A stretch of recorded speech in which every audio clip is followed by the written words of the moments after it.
You're about to hear an audio interview that I conducted with Dr. Joel Wallach, one of the foremost authorities on nutrition and health in the world.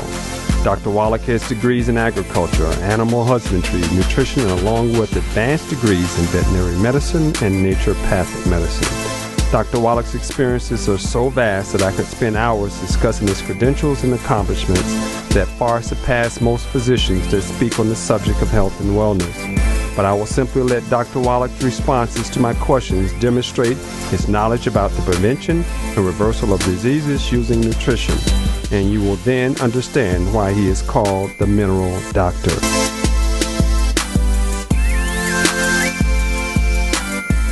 Hello, this is Dirk Twine speaking with Dr. Joel Wallach, the Mineral Doctor. Dr. Wallach and I are here to discuss the top 10 leading causes of death among African Americans. However, before we begin, I would like Dr. Wallach to share with us his background and philosophy on nutrition, health, and wellness. Well, thank you, Dirk. Always appreciate your hospitality. And the thing that makes my view different on health is that I have a degree in agriculture. My background's in agriculture. And in the animal industry, we don't have health insurance for animals, and so we learn just how to get rid of health problems and prevent health problems. Now, there's no law requiring doctors to prevent and cure diseases if there are preventions and cures known. And in the animal industry, just from economic purposes, since we don't have insurance for extended treatment, we learned how to prevent and cure these diseases very rapidly, very economically with nutritional programs. My minor was in field crops and soil, so I learned the physiology and nutritional needs of soil and plants. Went on to veterinary school, and as a veterinary student, long before I actually graduated veterinary school, I was a graduate student and began to take comparative pathology courses, and by the time I graduated vet school, I was already a published and very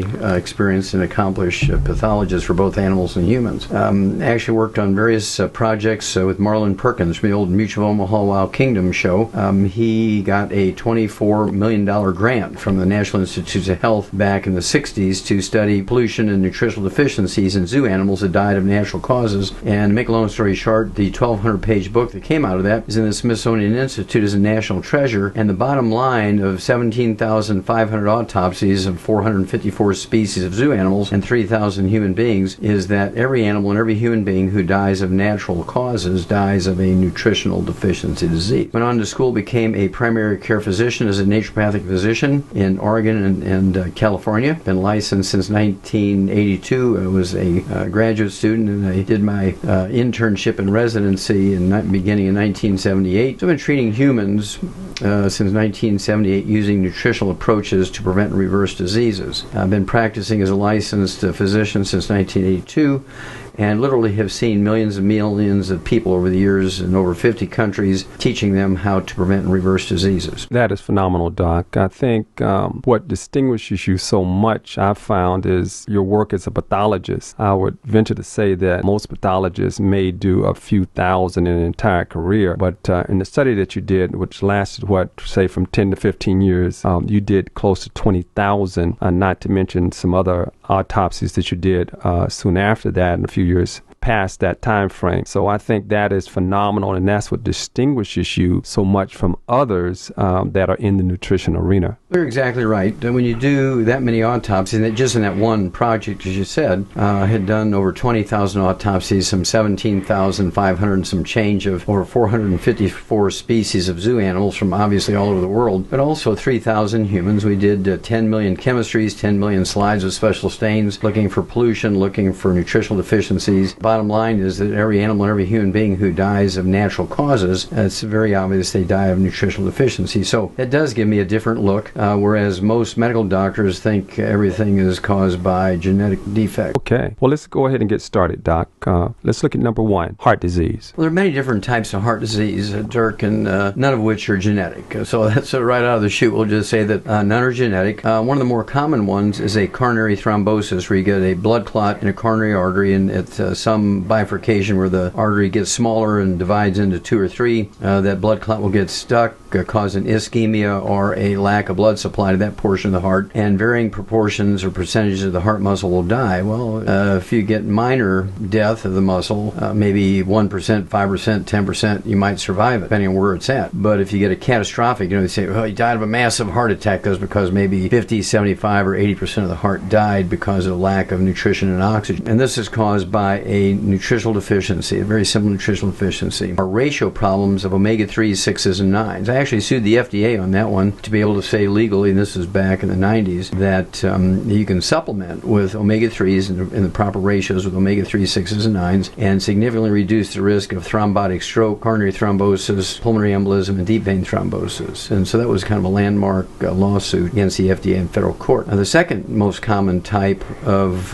heart disease, which can be disabling certainly or fatal, is atherosclerosis, arteriosclerosis, where you actually get scar tissue building up in the walls of the arteries. 1971, I wrote a paper on that based on a lot of the data that had been accumulated in those autopsies, where, Dirk, I compared percentages of plugging of arteries in vegans versus meat eaters. And I did special stains with things looking for percentage of cholesterol, saturated fat, scar tissue, calcium. And what I found out was that, to make a long story short, it's kind of a surprise to everybody that the group that had the most atherosclerosis, arteriosclerosis, coronary artery disease, if you will, were vegans. And that's because they were eating oxidized oils in the form of grains that were stored poorly, or they were using oils to stir fry and turning them into trans fatty acids, heterocyclic and acrylamides in literally seconds. And so that was the second type of heart disease. The third most common type of heart disease is congestive heart failure. It's actually the most common cause of heart death in Americans, adult Americans, is congestive heart failure. And it's actually caused by a deficiency of a single vitamin. This was discovered by a Japanese naval surgeon back in the year 1712. So we're talking 300 years ago, Dirk, that we knew the actual cause, prevention, and cure of congestive heart failure. And then is hypertrophic cardiomyopathy heart disease, which is one of the reasons why we have sudden death in young athletes, middle-aged people, and even seniors, where they seem to have nothing wrong with them. You could do an EKG on them, and 10 seconds later they would die from a hypertrophic cardiomyopathy heart attack, and this is caused by a deficiency of a single mineral. Okay, that's very, very interesting, Doc. I think that many times people don't realize the severity of what we're talking about here.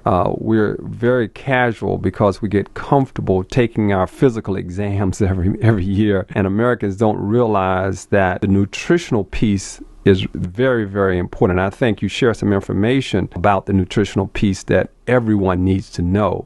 Let's move on to the second one. Number 2, cancer. Well, cancer is a self-inflicted disease. It's not genetic in any way, shape, or form. For instance, we know that if you eat meat cooked very well done, just the heterocyclic amines that come from burning the fat within the meat and the fat on the outside of the meat, these heterocyclic amines will increase your risk of breast, prostate, and colon cancer by 462%. Not 4%, not 14%, but 462% over those individuals who cook their meat medium or medium rare. So whether I'm at home cooking myself or I'm out, I always get my meat cooked medium rare. If they won't do that, I go to another facility. I will not eat meat that's cooked more than medium rare because it will increase your risk of breast, prostate, and colon cancer by 462%. Then you get things like people who are restricted financially, the poor, will go to these thrift stores and buy, week-old bread, and they contain molds in them, bread molds that contain substances called aflatoxins. And these bread molds actually are not harmless. These aflatoxins, which are produced by particularly a bread mold called Aspergillus, actually produce this aflatoxin which causes liver cancer. And so you shouldn't be eating that kind of stuff. It's kind of interesting. You can actually turn out the lights and get a black light, which is a UV light like they use in discos, and they light up everything. You can flash this black light, slice of moldy bread, and it'll shock you because it'll look like these disco lights. It will fluoresce. You see all that aflatoxin.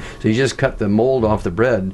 That toxin actually spread through the bread, and you're still getting the toxin that's going to cause liver cancer. So you need to be aware of that. Then, if you eat nitrates and nitrites like you find in deli slices, sandwich meats, sausage, ham, bacon, bologna, salami, pastrami, pepperoni, jerky, corned beef, spam, canned meats, hot dogs, chemical series is found in the last 2 ingredients in the ingredient list of processed meats. Again, deli slices, sandwich meats, and all these various things that we're used to making sandwiches out of. Those nitrates and nitrites will actually inflame your arteries and contribute to setting up plugged arteries as well as stroke, but they also will increase your risk of prostate, colon cancer, by hundreds of percent. They want to stay away from those kinds of things. In fact, right now in Chicago, they have a billboard, I think it's like 20 billboards around the Beltway around Chicago that say eating hot dogs causes butt cancer. And they have this out there to attract the attention of 8-year-olds. They actually designed that billboard to alert 8-year-olds that what you eat can cause colon cancer, and of course is worded to attract an 8-year-old. That's pretty amazing, Doc. Also, getting back to aflatoxins, that same mold that you're talking about, doesn't it occur in peanuts also? Oh, absolutely. Peanuts is a very common source, so I won't eat peanuts. In fact, there's a great event that took place back in the 50s, 58 I believe it was. It was a bad year, it was a drought, and they didn't have enough soybeans to make turkey food. And so it looked like we were going to have a bad year for turkeys for Thanksgiving. And so they imported literally dozens and maybe even hundreds of boatloads of peanut meal from Nigeria. Well, it was all infested with this aspergillus fungus. And of course, all this peanut meal was just saturated with this aflatoxin. And again, to make a long story short, months before even the babies were hatched, and then as the babies were fed solid food as they were hatched out of the eggs, they were given this turkey food that had this contaminated peanut meal in it, and it wiped out that year's entire crop of turkeys for Thanksgiving. So we had to get our turkeys from Canada that year. That information, by the way, actually helped me solve a mystery in zoos all around the world. Zoos were having a problem with bears. They die before age 30 with liver cancer. It didn't matter if it was the Moscow Zoo or the London Zoo or the New York Zoo or the Washington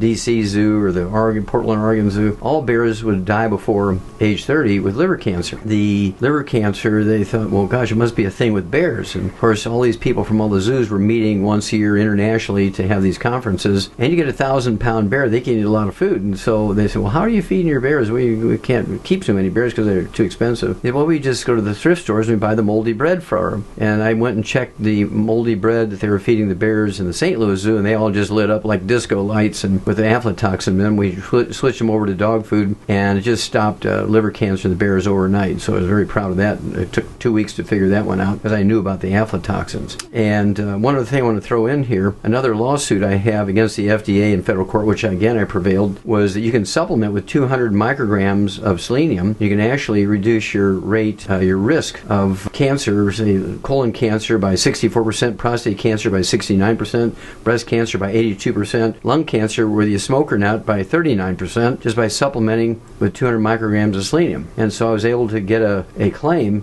for selenium and cancer to say that by supplementing with selenium, you can significantly reduce the risk of cancers. Second claim I got on that same subject was by supplementing with selenium, you'll support the body's ability to manufacture anti-cancer substances. And so this was all published, and you can go, to our websites and find the docket numbers, so there's no doubt that these things were done. So we're very, very proud of this work we've been doing, and we just hope that this message gets passed on. I'm just glad that they were allowing us to share this with you, Dirk. Well, thank you very much for being here, Doc.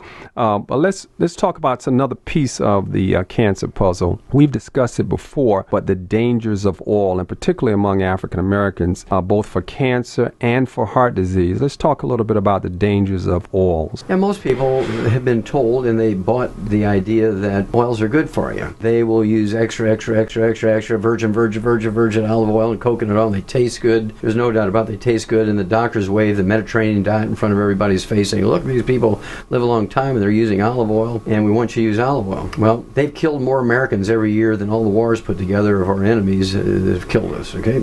From oils. And oils oxidize in exposure to the air. And these oxidized oils turn into trans fatty acids, heterocyclamines, and acrylamides, all of which are free radicals that damage everything you think of. As you say, they cause heart disease by inflaming the arteries and causing atherosclerosis and coronary artery disease. They encourage stroke by inflaming the arteries in the brain. They cause kidney failure by inflaming the arteries inside the kidneys, resulting in the need for dialysis, and increase your risk of cancer again by many hundreds of %. And so oils are extremely dangerous. And you throw in somebody who's using oils as salad dressing or cooking oils, and then they're eating processed meats with nitrates and nitrites, and you're going to get cancer. That combination is a very deadly combination. When people don't understand oxidation, I say cut an apple in half and put the cut surface of the apple up into the air in the atmosphere and check it every half hour. What happens to that apple, Dirk, in a half hour, an hour? Turns brown. Turns brown. Well, is the oil in the apple oxidizing that's turning it brown? Now, an apple is not thought of as having a lot of oil in it. An apple has very little, statistically no oil in it. You don't find any apple oil anywhere, right? But you can see it oxidizing with your naked eye. And so if you don't think that olive oil, coconut oil, sesame seed oil, soy oil, canola oil, if you don't think those oils aren't oxidizing, you're living in la-la land. This is why vegetarians have such a hard time, because they use a lot of oils for calories, because they're starving for calories when they're eating lots of vegetables and things like fruit and so forth. And just for calories and mineral deficiencies, they have cravings. They use a lot of oil for calories, and of course they're oxidized oils, and they will kill themselves using oxidized oils. So we're even talking about a double whammy when you talk about peanut oil, which a lot of people use because the peanut oil seems to have a higher ability to raise it to high temperatures and not burn. And so people are using the peanut oil. So is it possible that the aflatoxin that you talked about earlier is in the peanut oil also? Is that a double whammy that we're dealing with there? You might get a threefer. Okay. You get oxidized oils, you get the acrylamides and aflatoxins, and then you throw in processed meats with nitrates and nitrites. You're getting a threefer. It's just a terrible thing. And this is one of the reasons why the African American community has such a high rate of every kind of cancer you name. It's not genetic, it's by eating these incorrect things. Now, I do want to throw something in here about the Mediterranean diet. When they talk about the Mediterranean diet, it's not to the benefit of the Greeks and the Italians. They live to be an average of 62. Amazing. Less than we do. The benefits of the Mediterranean diet is seen in the Sardinians, whose average lifespan is 90. In my book, Immortality, I talk about the difference between the Sardinians and the Greeks and the Italians, and that is that the Sardinians are not farmers. They don't eat whole wheat. They don't eat pasta like the Greeks and the Italians do. They are herdsmen, and they herd primarily sheep and goats, and so they have sheep and goat milk and cheese and sheep and goat meat. They do get sweet potatoes and beets. They drink red wine, and as a result, they live to be 90 on the average. So I prefer to eat the Sardinian diet rather than the, quote, Mediterranean diet, unquote, that comes from the Greeks and Italians. Well, although African Americans have a higher rate of heart disease and cancer than most Americans, with the growth of the fast food industry in the United States, is that going to change such that all Americans are now eating more fried foods and more foods that are using oils? And eventually, will that statistic change in a way that most Americans will suffer from the same things that African Americans are suffering with today? Oh, absolutely. Good point. The peak of American longevity occurred 20 years ago. We're going backwards ever since. We spend more money for health care than all the nations of the world combined each year. Not any nation, more than all nations combined. We spend more for health care. What do we get for that? We're 92nd in the world when it comes to healthfulness. There's 91 other countries whose peoples are healthier than us. We're ranked 60th in longevity. There's 59 other countries whose peoples live longer than us. And God forgive us, we rank 41st when it comes to live births and first month survivability of our babies. And so this is happening because people are told to eat certain things. Eat lean meat. Well, if you're eating lean meat from a deli that has all these nitrates and nitrites in it, you're in trouble, right?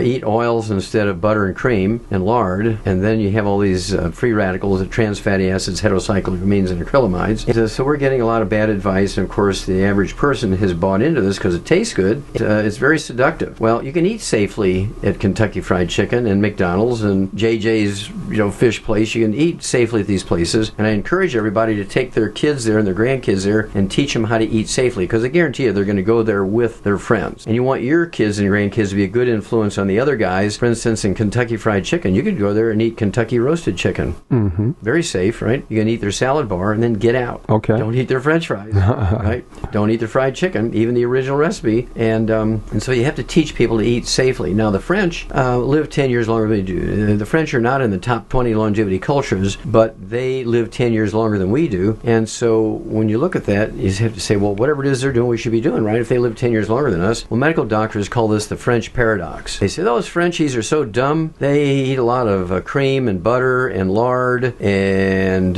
milk and dairy and eggs. They cook and all that stuff. And look at that. They live 10 years longer than we do. So we're going to call it the French paradox. It's paradoxical. They're eating all this fat and saturated fat like we're not supposed to eat, and cholesterol, and yet they live 10 years longer than us. And so instead of calling it the French paradox, American doctors should give up their ego and say, we made a mistake over all these years. We want to switch our eating not to the Mediterranean diet like the Greeks Hispanics and Italians, but to the French diet, and overnight will gain 10 years in longevity just doing what the French do. Okay, that's very interesting. So when we address the issue about the oils, tell me a little bit about the difference between its effect on us for cancer versus an effect on us for heart disease. Again, you have to appreciate that free radicals change the genes in our cell. And when you start changing the genes in the cells, you destroy a process called apoptosis. Apoptosis is a normal behavior of cell that gives a cell a finite lifespan. For instance, skin cells live 28 days. Every little school kid knows that. Your skin replaces itself every 28 days. Well, what if that goes away? What if your skin doesn't replace itself every 28 days? What if there's no programmed death? What if your skin cells live forever, but they keep having babies? Your skin's going to be 200 foot thick by the time you're 50 years old, right? Right. And so instead of being its genetic limit of maybe an eighth of an inch thick, here suddenly now you're in trouble. Same way with your thigh bones,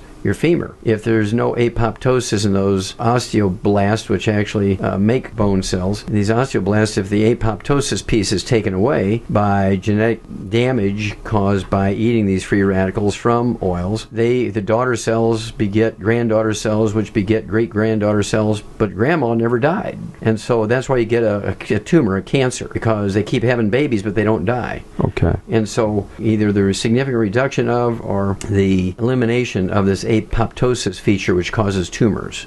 Okay. All right. Let's go to number 3. Let's talk about stroke. Okay. Well, stroke is kind of a twofer. You have the deficiency of omega-3, 6s, and 9s, or a ratio problem between omega-3, 6s, and 9s. Then you can also have inflammation of the arteries, which cause partial clogging. For instance, if somebody has a 40, 50, 60% blockage in their artery walls because they've been eating a lot of deli meats at lunchtime every day, so it's only 60% clogged. Well, but if you're deficient in omega-3s or have a ratio problem between omega-3s, 6s, and 9s, you're more likely to get a coronary thrombosis than if your arteries are 100% clear. Okay, so those two can kind of run together. So you can get thrombotic stroke, you can get thrombotic coronary thrombosis, pulmonary embolism, deep vein thrombosis, all caused by the same thing, ratio problems between omega-3, 6, and 9s, and or inflammation of the arteries. So it's a combination of things, so you have to watch it. We've created all these monsters. And the interesting thing to me, Dirk, is that the top 20 longevity cultures are all third world cultures. There's not a single industrialized nation or first world country that's in the top 20 longevity cultures. They don't have doctors or hospitals or clinics or pharmacies or pharmaceuticals, yet they outlive us. They live to be an average of 90 in a healthful way. We live to be an average of 75 in a sickly way. So you would think the doctors would step back and say, well, what is it we're doing to yourself? Why do we have so much coronary artery disease? Everybody's exercising, everybody's eating whole grains, and they can't figure it out because they have no experience, no training in nutrition. That's terrible. It's a very, very unfortunate circumstance. Let's go on to number 4, Doc. Accidents. Okay, well, accidents can happen for a lot of reasons. Number one, if you have pain in your joints and you're walking funny, maybe you need a cane, you don't have one, and you trip on the rug and fall down. And you can fracture a hip, and then 2 weeks later you die from a thrombosis, a stroke, because you had 18 different deficiencies. You can also fall down in an accident because you have a blood sugar problem. You have diabetes, which isn't under control. And your blood sugar drops, you get dizzy or lightheaded or pass out, and you fall down, and again you can fracture a hip and die. You can also have what's called narcolepsy. In the old days, today it's called insulin intolerance or hyperinsulinemia, where you have high levels of blood insulin. You can also be called reactive hypoglycemia, where you have a big meal and you get drowsy. And this happens to a lot of people. They go out to eat a big meal, they have a big high sugar dessert, and the elevated circulating insulin knocks their blood sugar down real low, and they just go to sleep. While you're driving, that's not good. That's not good at all. People, they crossed the highway and ran head on into a truck, that kind of stuff. And some are not so dramatic. They just single car accidents, run into a tree, or they're sitting in the car in the garage because they went to sleep, and they have the garage closed, engine still running, they die of carbon monoxide poisoning. And those are the sort of things that get people in trouble, and it's all nutritional deficiencies. Absolutely. So it's pretty interesting, because what ends up happening, we, I guess, for lack of better words, diagnosing the problem as being simply an accident, when in reality the nutritional side was the actual cause of it, and people end up missing the point. Okay, well, let's look at number 5. Diabetes. Well, diabetes is one of my favorites because we learned 70 years ago it's not genetic. It's a simple deficiency of minerals and a damage, a specific type of damage to the cell walls. Elevated blood sugar is not diabetes. It's a symptom of diabetes, and just managing your blood sugar is not going to save you from diabetes. You'll still die 25 years early, and they'll cut your legs off, you go blind. They say, well, I can't understand it, Frank. He was really careful about his blood sugar and kept it, below 100 all the time, and he died of complications of diabetes. How'd that happen? Well, that's because lowering your blood sugar doesn't solve the diabetes problem, because it's a disease of the cell walls. And your cell walls, every cell wall in your body, whether it's your brain cell, liver cell, kidney cell, muscle cell, cartilage cell, doesn't matter.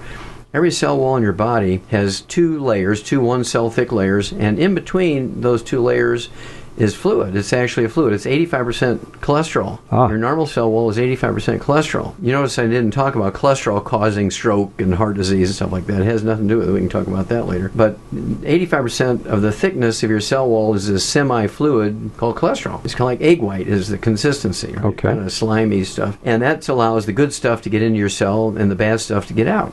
When you have diabetes, that liquid in between the two layers in your cell walls turns into margarine, turns into a solid. And the good stuff can't get in. That's why people say, my blood sugar is so high, how come I'm tired all the time? Because this sugar can't get into the cell for energy. So you're starving to death for calories even though your blood sugar is high. Also, your cholesterol tends to go up when you have diabetes, and doctors say, well, that's diabetes causes an increase in risk of heart disease, and they're talking about the increase in cholesterol levels. Their statement is not true. But elevated blood cholesterol does occur when you have diabetes, because the cholesterol can't get into the cell where it's supposed to go, because the cell wall is turned into margarine. So at any rate, you have two problems you have to deal with. Number one, you have to change the diet and rebuild the cell walls.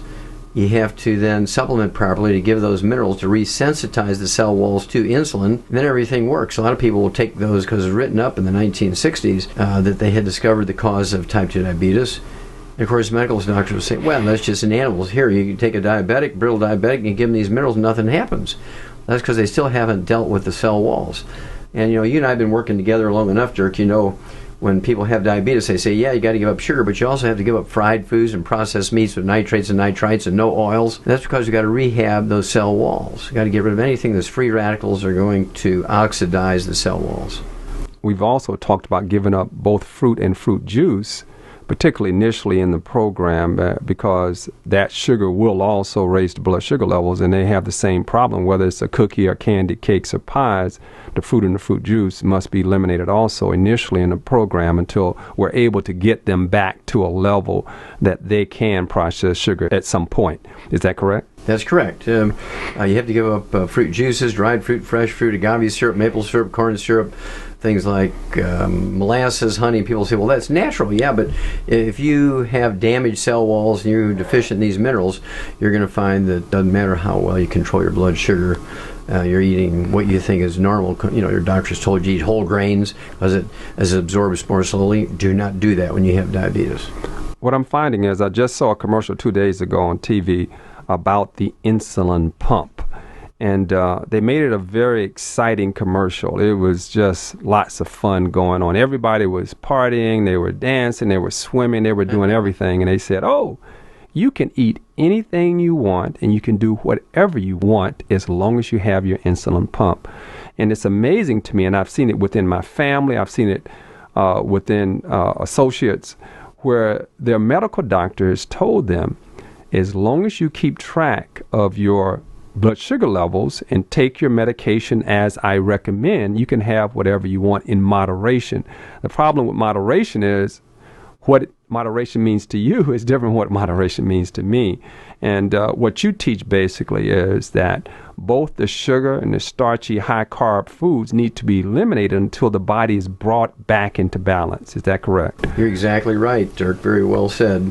And this is one of the reasons why we're going backwards in longevity. Again, 20 years ago we peaked in longevity. We've lost as much as 12 years of average lifespan. Okay? Wow. Following the doctor's instructions. Remember, we ranked 92nd in healthfulness, 60th in longevity, and 41st in live births and first month survivability of our babies because of the doctor's advice. And when it comes to health, the doctor is the last person to listen to, particularly in diseases like diabetes, which are just simple nutritional deficiency diseases. Once you are on the right track, you're eating properly or supplementing properly so you have everything you need, what's going to happen here is you're able to kind of go back and eat reasonable amounts of fruit and fruit juices. If you're not gluten intolerant, you can have a slice of whole wheat bread. If you are gluten intolerant, you have to eat bread made from buckwheat, which is not wheat, and rice and stuff like that. So you do have to change if you're a gluten intolerant person significantly. But you can go back to eat a certain amount of that as long as you're supplementing properly. Remember, it's a combination of problems. If you're deficient and you're eating improperly, that's a deadly combination. And so diabetics have to really pay attention to their diet, particularly in the early stages of rehabilitation. Yeah. So their diet should be basically protein source and green vegetables primarily. That's it. 99% vegetables, and because they can have yellow vegetables too, things like tomatoes and so forth. They should stay away from potatoes initially, but they can go back to, and not fried potatoes. They can have baked potatoes and butter. That comes later. Not baked potatoes and margarine. That comes later. Another piece that people forget are salad dressings, which are made from oils, right? And people say, I can't eat salads without my wishbone salad dressing, or my Hidden Valley, or my Newman's Own, or whatever it might be, or I make my own with extra virgin olive oil, direct from Sicily, right? And these are killers. These are killers. And then you throw in the fact that they're nutritionally deficient. And here's where you have a different concept with animals, Dirk. Being a veterinarian and a physician, in the animal industry, we've known for 100 years that the animal food was deficient. This farm might have 14 minerals in what they grew there. This next farm over might have 8. The next farm over might have 27. And so we level the playing field in animals by giving them pellets every day. Like a classroom rabbit has these little alfalfa pellets. We'll give them all the known essential nutrients for rabbits in those pellets to level the playing field. And whatever nutrition was in the alfalfa is value added. We don't pay attention to it. We know that each pellet is perfect because we put it in there. And anything they get of nutritional value in the alfalfa is value added, not dependent upon. And people will tell me, well, alfalfa has such long roots, it picks up all the minerals. Well, it picks up all the minerals that are in the soil in which it was grown. Alfalfa only needs 3 minerals: magnesium, phosphorus, potassium. Everything else the alfalfa gets, it gets out of the atmosphere: nitrogen, carbon, sun's energy, and so forth. And doesn't need more than 3 minerals. Now, if it's there, the alfalfa will soak it up. But if it's not there, and are you prepared to analyze every batch of alfalfa sprouts to see how many minerals are in there at $2,500 a whack? That's pretty expensive. Then you throw in your salad dressing, which is made from oil. You're in trouble. And so we have to be more intelligent for ourselves.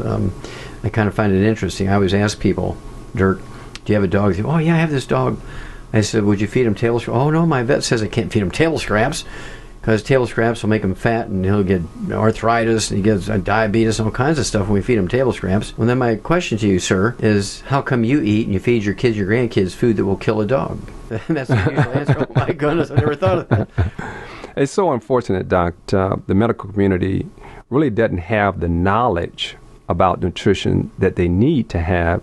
However, the general public, the average person, will ask them questions about nutrition, and they don't really have the expertise. And so literally they're killing people with the advice that they're given. That's exactly right. And it should be considered a felony for a medical doctor to give nutritional advice. It should be considered a felony. Because every time they would say things like, I want you to restrict salt. Salt has 2 essential nutrients in it: sodium and chloride. You can't have nerve impulses without sodium and chloride. You can't move water around your body without sodium and chloride. There's like hundreds of enzyme reactions in your body that require sodium and chloride as cofactors. You can't make stomach acid to digest proteins and absorb B12 and other minerals and stuff without stomach acid, and you can't build stomach acid in your stomach without chloride, sodium chloride, right? And so it's just absolutely crazy that doctors will do that. Of course, the average lifespan of doctors is 56.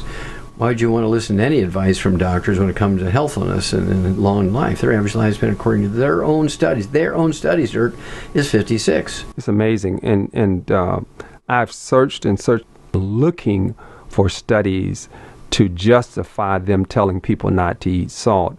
And I have not been able to find any studies that says that we should not eat salt.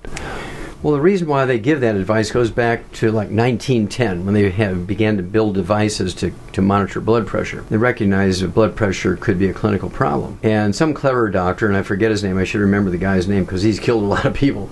I need to go back and look that up. He wrote a paper saying, look, If you could restrict people's salt and dehydrate them, don't, instead of giving them 8 glasses of water a day, give them 2 and cut their salt, blood pressure goes down. Well, of course it will. You reduce the amount of oil in a front end loader hydraulic system, the pressure goes down, you can't lift up the bucket. That's why there's so much erectile dysfunction, following the doctor's advice. Can't lift up the bucket. Oh, boy. Nobody home. And so with diabetics, are we having that challenge in terms of the circulatory system is being damaged by having diabetes also? Is that a neuropathy of diabetes? No. Okay. They happen quite commonly together. Okay. Because nobody's deficient in a single nutrient. For instance, the only time you're going to find a single nutritional deficiency is in a laboratory experiment with rats and mice and monkeys and rabbits and guinea pigs. Because you can make a perfect diet, their pellet will be perfect. Everything in there except one nutrient, one amino acid, one vitamin, one mineral. And then you know exactly what deficiencies occur when you have you get 10,000 rats and you give them a diet deficient in one mineral. In 6 months' time, you'll know exactly all the deficiencies occur from that one mineral. Okay. Well, out on the street, when you look at people out there, thousands walking by in downtown Atlanta or Washington, D.C. I just came from New York. I mean, there's millions of people in New York walking down. You look at them, and I can see, being a pathologist and a doctor for 35 years, I look at these people from a different way, and they're all eating differently. Even if they're in the same family, Mama puts down 6 platters on the dinner table, they don't all eat the same way in the same family at the same meal, okay? And so when you have somebody who has neuropathies, it's a back problem, but isn't it not unusual for somebody who's 65 years old who gets diabetes to also have deficiencies that will cause degenerative disc disease and neuropathies? Okay. When they say diabetic neuropathy, it's just a coincidence that they're occurring at the same time. Okay. All right. Thank you. Let's go to the next one. Chronic lower respiratory disease. Chronic respiratory disease. Well, you have asthma. You have COPD, chronic obstructive pulmonary disease. You can get chronic bronchitis. And these all have a similar basis. One of the questions I always ask people is, do you have a history of chronic bronchitis or asthma? Do you have any history of COPD or any respiratory problems? And I'll say, yeah, when I was a kid, up until I became a teenager, when I was a kid, I just had asthma all the time. My mom running me to the doctor all the time when I was on these inhalers and taking these pills. I just carry my inhaler with me now in case I have, I get dust or I exercise, I might have an asthma attack. And there's a new drug on the market, Spiriva or whatever it is. They take that and it controls it. Well, it's actually a chemical that dilates the bronchi. That's a chemical that's kind of opening the door of your bronchi, opening them up so you can get more air through there, but it doesn't stop the actual cause of the chronic bronchitis or the asthma or the COPD. And so you have to take these nutrients in optimal amounts, and then you can wean off those inhalers and the drugs like Spiriva and so forth to get rid of those drugs that are nasty side effects. And you get rid of it. I've seen kids get rid of asthma in anywhere from 10 to 14 days. Adults who had adult asthma for 14 years, within 4 to 6 weeks it's gone. Just getting on a gluten-free diet and supplementing with the 90 essential nutrients, which includes the omega-3, 6s, and 9s, which are necessary to produce a kind of a short-lived hormone called prostaglandins. It's actually a category of hormones which is made just by about every tissue in the body that makes these prostaglandins. They all have a different purpose. The ones in the lungs, Dirk, are produced to keep the bronchi dilated. When you don't make enough of these prostaglandins, your bronchi just automatically close down. Well, the raw material to make these prostaglandins are cholesterol and omega-3s. Okay. Cholesterol and omega-3s. So if you have, for instance, a gluten intolerance where you have damage to your small intestine because you have a gluten intolerance, not a wheat allergy, but a gluten intolerance, which is different. Again, we can talk more about that in detail later if you want. When you have a gluten intolerance, the lining of your intestine loses as much as 85% of its absorptive surface. Doctors might call this leaky gut syndrome, celiac disease, colitis, irritable bowel syndrome, inflammatory bowel disease, ulcerative colitis, Crohn's disease, diverticulitis, appendicitis. All those are the same disease, just different degrees of severity and by random chance different locations. I've seen people with all of those diseases at the same time because it's the same disease. And the first question I ask them is, well, do you have any history of chronic respiratory problem, bronchitis, asthma? Oh, man, I had terrible asthma. And if I don't watch my diet, asthma comes back. Do you have any skin problems? Yeah, I've had eczema, dry skin, dermatitis, psoriasis all my life. That tells you you're not absorbing enough omega-3s. Your lungs can't make those prostaglandins. You get this chronic respiratory disease. So virtually any respiratory disease, the essential fatty acids play a key role in terms of reversing that condition. So we want to make sure that someone that has any kind of respiratory condition taking sufficient amount of essential fatty acids. Yeah, and again, I always worry, we talk about specific nutrients because people, they acquire single nutrients. Well, I've got respiratory disease, so I'm going to take a large amount of omega-3s. Right. And they'll get some benefit, but it won't be perfect, and they'll die of something else. Right. And you always want to take the 90, of course. You want to take we call the 90 for life. You want to take the 90. And this includes 16 minerals, 16 vitamins, 12 essential amino acids, and 3 essential fatty acids, including the omega-3s and 6s and 9s in the proper ratios. And if you do that and take some extra omega-3s when you have these things, you'll be blessed with very rapid turnaround. Particularly respiratory diseases respond very, very quickly. Okay, great. Let's look at the next one. Number 7, kidney disease. Well, most of the time, Dirk, when you have kidney disease, kidney failure, there's nothing wrong with your kidney. It sounds like an oxymoron. How can there be nothing wrong with your kidney and doctors saying you have kidney failure? Well, they're looking at the percentage of filtration capacity.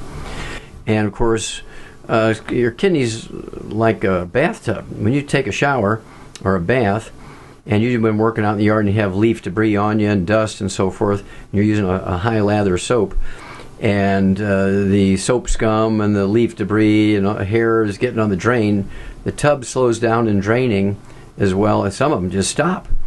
Now, are you going to call the plumber and have him come in and replace the tub, all your indoor plumbing and all the sewers outside because there's a little bit of silt on your drain? No, you reach down, you take the hair and the soap scum off and it drains. When you have kidney failure, 99% of the time there's nothing wrong with your kidneys. The little artery called an afferent artery, the artery that carries the dirty blood into the filtering unit, which is called the glomeruli in the kidney, this little artery, which is 100,000 times smaller than the diameter of a human hair. Oh my goodness. There's billions of these little afferent arteries in your kidneys which carry the dirty blood to be filtered into the filtering unit. Well, if those little arteries are plugged, you can't get the dirty blood into the filtering unit, so the filtering capacity begins to go down. Nothing wrong with the kidney, but the artery's been plugged. Okay. So that's how that happens. And of course, what we learned how to do was support healthy blood flow through those little blocked arteries by adding a program to that, and we actually figured that out how to do it, and we're able to actually prevent people getting on dialysis, and we get people off of dialysis very quickly. In addition, when those arteries are plugged, even though they're tiny little arteries, unlike the major arteries, it still will cause your blood pressure to go up. Is that correct? Oh, absolutely. There's 2 reasons for that. Number one, just because of the obstruction itself, your heart has to work to push blood for those obstructed arteries. You got massive amounts of them, and there's a whole field of these little arteries called PAD, peripheral artery disease. And that will make your blood pressure rise just because the little arteries are plugged and you can't get blood through them. But also, when that happens, the glomeruli, the little filtering units in the kidney, release a hormone called renin, R-E-N-I-N. And the entire purpose of renin is to raise your blood pressure to try and drive more blood through that blocked artery. And so doctors will call this genetic blood pressure.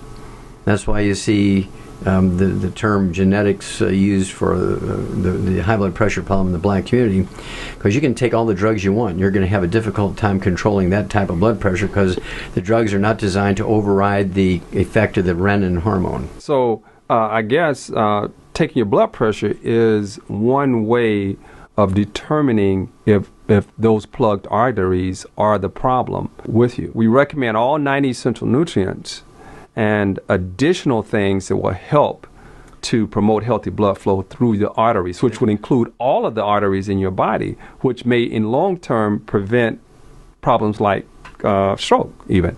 Exactly. Well, I'll tell you a quick story here. I have a very good friend now who had a inoperable terminal aortic aneurysm, had a year to live, very wealthy guy, very nice man. And he just found one of my old audio cassette tapes in an antique store, and he called the 800 number that was on there. It was a dead number because it was 20 years old. So he has his younger brother call the company, and he said, we want some of them minerals talked about on that audio cassette tape. Dead doctors don't lie. And so he starts taking the minerals, and he goes in for a physical in 3 months, and his 7 centimeter aortic aneurysm, which is supposed to be terminal and inoperable, went away in 3 months. Wow. And so we got to talking together, and he says, well, how come it reversed him? I said, well, because it's not genetic. It's a simple mineral deficiency disease. And then about a year later, he calls me up again. He says, well, I had high blood pressure because my renal arteries, the arteries that go from the aorta to the kidney, were blocked. Doctors, he said, when you get to where you're feeling better, we can do surgery safely and put a stent in those arteries that come from the aorta to the kidney. Well, they tested him and they said, well, your arteries are from the aorta to the kidney are clear now. What happened? Well, because when you solve the aorta problem, it also it also solved the problem of arteries in the brain, and the coronary arteries in the kidney and everything. And that's the beauty of the nutritional approach. If you do something, for instance, you put a stent in a coronary artery, it deals with 1 millimeter of artery length. What about the other 10,000 miles of arteries in your body? It doesn't do that. But when you do the nutritional approach, it clears them all.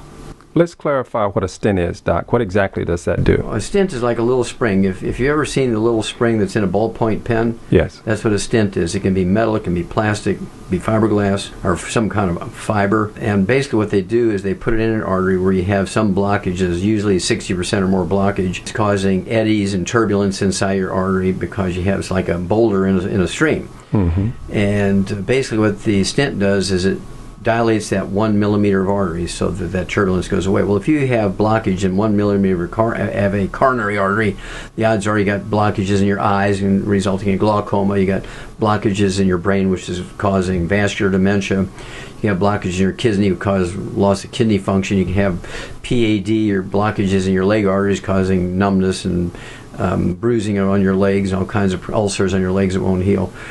And so when we do the nutritional approach to a vascular problem, whether it's a thrombosis or arteriosclerosis and atherosclerosis or it's aneurysms, it actually, I can legally say, supports and promotes maintenance repair in every mile of artery in your and vein in your body. It's just a miracle to do it nutritionally. Okay, that's super. Let's go on to the next one. Number 8, homicide. Okay, well, there's a very interesting study. It was done in Texas. They had two adjacent counties. Two counties that were, right next door to each other.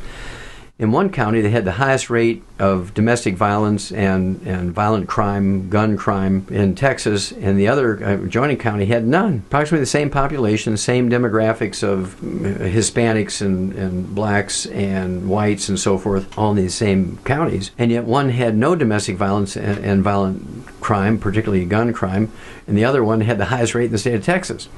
Well, they found out it was a natural supply of lithium in the drinking water in the county that had no violence. Lithium is not a drug. Psychiatrists and psychologists have been turning it into a prescription drug, 50, 60, 70 years ago, whatever it was. It goes back to a place called Lourdes, France. In Lourdes, France, there's a artesian well, has a pool or a little pond next to it. And for thousands of years, they knew that this pond, this well, if you would cure people that had emotional problems, whether they're violent, anxiety, bipolar, we call it bipolar today, depression, all kinds of stuff like that, violent behavior. And people go there and drink that water and soak in that water, they were cured. And so in the early 20th century, doctors had that water analyzed and they found out it was rich in the trace mineral lithium. And so lithium supplementation will eliminate this kind of behavior. Another thing, there's a wonderful study done because of the terrible high rate of suicides in military personnel that come back to the United States after serving in the war zones. Well, what they did was they had been taking blood from these guys, like every 6 months in their 3, 4, 5, 6, 8, 10, 20 years in the military. And when they would commit suicide, they went back and looked at their blood. And almost all of them had a severe omega-3 essential fatty acid deficiency. Very interesting. And so, again, violence can have multiple causes. You can have a blood sugar problem. People get crazy when drugs, but sugar acts like a drug in people who are deficient in certain minerals and B vitamins. Okay, so all of this affects how your brain works and your self-controls and your ability to be civil and so on. Okay, great. Well, let's move on to number 9, septicemia. Well, septicemia translates to infection in your blood. And this can be caused by just poor personal hygiene. You get a little scratch, instead of washing it off with soap and water, you don't. And you get a blood infection, which can be fatal. can get into your brain, your heart, your lungs, and cause death. Also, septicemia is caused by going to doctors. You've all heard of MRSA, which is methicillin-resistant Staph aureus, Staphylococcus, which is a very resistant bug anyway, but it also can become resistant to antibiotics, and it gets in your bloodstream, usually in hospitals. Okay, and that's because doctors don't wash their hands after they go potty.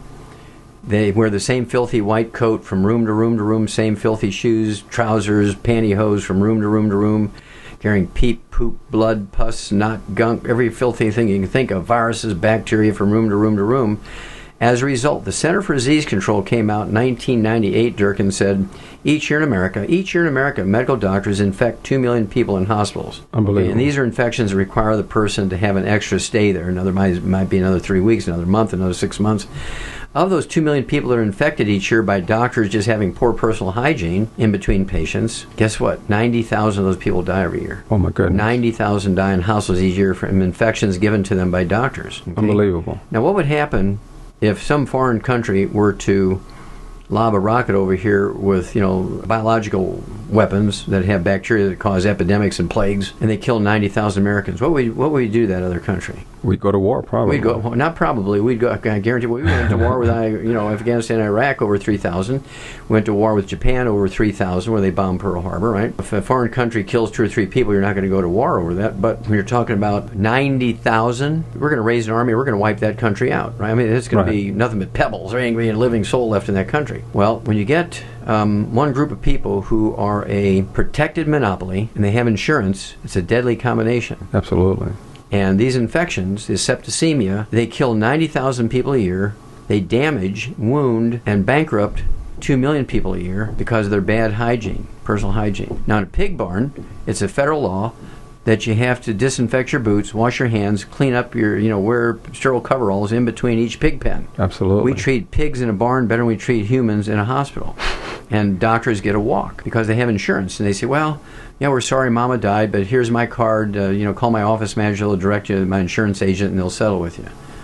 The doctor gets a walk. I think using that same philosophy, we should give every gangbanger, just turn them back on the streets and give them an insurance card and say, hey, every time you kill somebody, give their survivors your insurance card, and insurance will pay them, and everybody be happy. Yeah, neither one of them makes sense. Yeah, neither. Well, Absolutely. Why do we let doctors have a walk with these statistics, and we wouldn't do it for gangbangers in a foreign country? Very, very unfortunate circumstance. Very criminal. Absolute criminal. Let's look at the last one. Now, this one has moved down over the last 5 years, but it's still a very, very deadly condition, HIV/AIDS. Okay, HIV, of course, the awareness came out during the 80s, and people changed their sexual habits. They began to wear condoms and protect themselves. But still, you have to deal with the people who develop AIDS, and you'll find that there's an enormous amount of research, ironically enough, done by the University of Georgia. In Athens, Georgia, there's a guy by the name of Taylor who's been working on this since the 1980s, and probably, 30 years. He found that by supplementing with selenium, you can prevent HIV from converting and mutating into full-blown AIDS. You have people who, for instance, you look at 2 black athletes, Arthur Ashe and Magic Johnson, both of whom had HIV. And Arthur Ashe, great tennis player, dies of his HIV because it converted to AIDS, and he died very rapidly from AIDS. Then you have Magic Johnson, who was forced to retire from basketball. He was still able to play, but they were afraid if he'd scratch somebody, he'd transmit HIV to him. None of the other players wanted to play with him anymore because of that possibility of getting knocked in the head or being, collide and having a tooth go into him and get his blood on you and so forth. And so they forced him to retire. And because of supplementation, it's been 20 years, he's still alive. He's never converted to AIDS. He's still HIV positive, but he's never converted to AIDS just by supplementing with one mineral. 30 years worth of research on it. No doubt about it. It's predictable as gravity. And so using nutrition and possibly using other natural healing modalities, do you think it's possible that we may be able to eliminate that virus completely from the human body? That's a hard question to answer, but I can tell you that nobody should die of AIDS if they use the proper supplement programs. Okay. See, nobody should die of AIDS because they can have HIV for 100 years. Yeah. HIV doesn't kill you. It's only when it mutates to AIDS. And the supplementation of selenium prevents that. And so maintaining a high level of antioxidants is very important. Yes, but specifically selenium. Okay. Very specifically selenium. And high level of antioxidants is very good for anybody, certainly people with chronic viral infections. But you must appreciate that selenium in the medical industry is thought of as a poison. They still don't understand that it's an essential nutrient. Now, personally, I weigh 162 pounds, and I take in 1 milligram of selenium a day. That's 1,000 micrograms. The government recommends 60 micrograms because they know nothing about nutrition. The National Science Foundation, they always kind of err on the side of less because they figure you're going to get some from your food, which is really a stupid approach because many people go months without getting any 1 microgram of selenium. Plants don't need it. How much liver do you eat? None. Okay. That's where animals store selenium is in their liver, right? In the old days, when people would eat liver 2-3 times a week, you were getting plenty of selenium that way, right? Okay. Well, now almost nobody eats liver in first world cultures because they look at that, well, everybody knows that filters the body and there's bad stuff in there. Well, yeah, but there's also good stuff in there. That's where the B12 is, that's where the copper is, that's where the zinc's at, that's where the selenium's at, that's where the vitamin C is stored in the body. And so the liver is an enormous source of wonderful nutrients. That's why if you go back to these third world cultures or these hunter-gatherer societies and cultures that are still in existence, you go back to the caveman days, why is it that the hunters were always the most robust people in the community? That's because they got to eat the heart and the liver. Everybody else had to eat what was left over, right? Okay. They were getting all these nutrients that nobody else was getting. So even when we see wild animals that are carnivores, like the lion, it seems as if they attack and eat the organ pieces of the animal when they get them down first. Absolutely. They'll open them up and they'll eat the liver. They'll eat the liver and the heart and the lungs and the kidneys, intestines. They go for the internal organs. Absolutely, they love that. And if that's just instinctive, or they're going for it because it tastes better because there's minerals in it, or there's a lot of blood in the liver compared to everything else, softer, easier to chew, whatever. There's multiple reasons, I'm sure. But the lions who figure out how to eat the liver do better than the lions that don't. Okay. Well, let's do a brief summary here. So basically, all of the diseases and conditions that we've talked about so far, you've told us how the essential nutrients are all preventative, but it also is helpful if we have the condition to be able to reverse it if we're on a complete nutritional program that contains all of our essential minerals and nutrients in general. What are those essential nutrients again, Doc? Well, first of all, I want to congratulate you, Dirk, because you're exactly right. These diseases are 100% preventable, and they're 100% reversible with nutrition. Now, that means many things. You have to change your diet, get rid of the bad stuff, right? You have to supplement properly, regardless of how well you think you eat, because even organically grown plants require only 3 minerals. Okay, organic, when you say something certified organic, it doesn't certify that it has all the essential nutrients, which are 60 minerals, 16 vitamins, 12 essential amino acids, 3 essential fatty acids. Again, 60 minerals, 16 vitamins, 12 amino acids, and 3 essential fatty acids. Now, you note that 2/3 of the 90 essential nutrients are minerals. Plants only need 3, we need 60. So if you're eating a pretty good slice of organically grown, multigrain bread baked in the church after church services by the pastor's wife with love, you're still 57 short. Okay. Yeah. So it's very, very, very important. When we look at people that, particularly in America, they're suffering with stress, anxiety, depression, grief, all of these various conditions, when we look at that, what I ask you is, will those kind of conditions affect people that have, say, heart disease and cancer more so than the other diseases?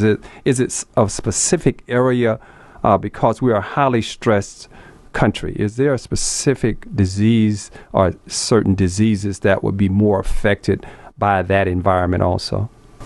Well, there's a universal global pressure put on your body when you're under stress.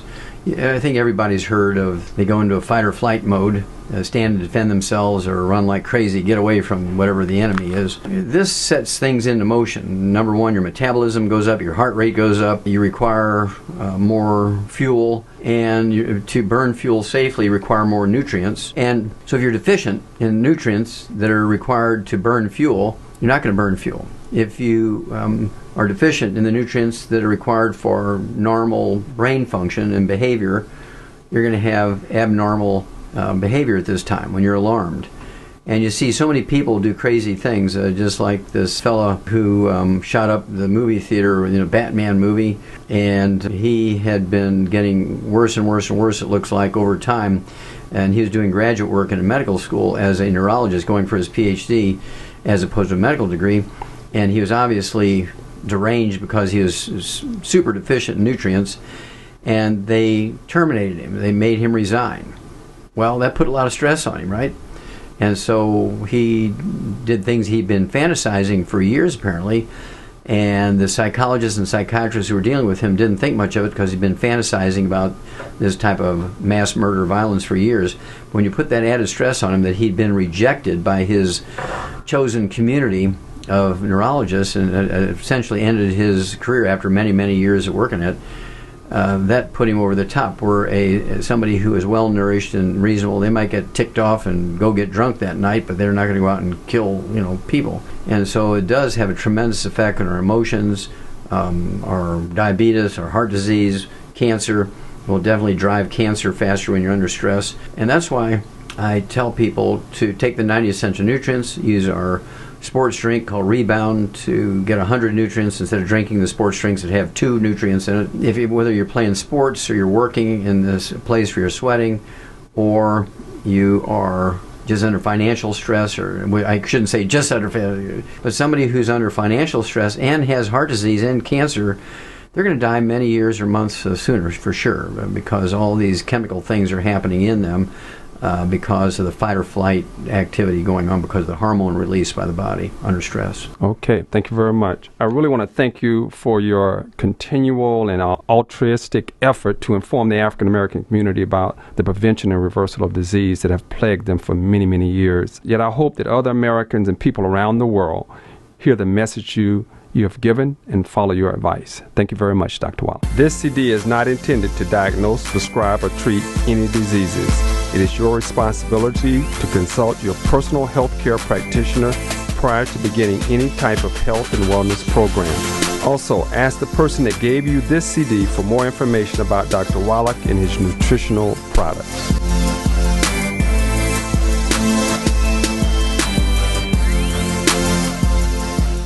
Thank you for listening to this presentation, and remember to contact the person that sent this to you. For more presentations and books that go into greater detail, go to docwallachmedia.com, and be well. These statements have not been evaluated by the FDA. These products are not intended to diagnose, treat, cure, or prevent any disease. The opinions expressed in this informational program are the express opinions of Joel D. Wallach, B.S., DVM, ND, are not a replacement for proper medical advice and treatment.